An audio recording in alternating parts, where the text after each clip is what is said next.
Това е резервен цип. Хайде да видим за 3 лева къде ще свършат работа. Вземи ми парите.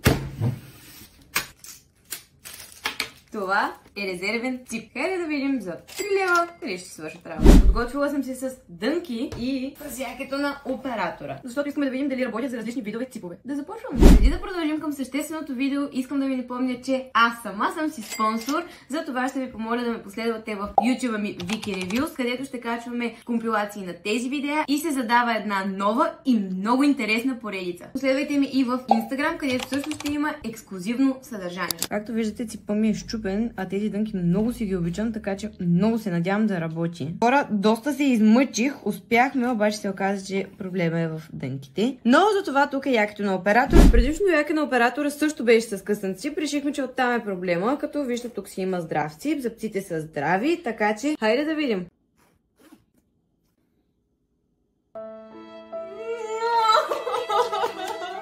Този продукт не става за нищо. Отива на буклук. И си давайте.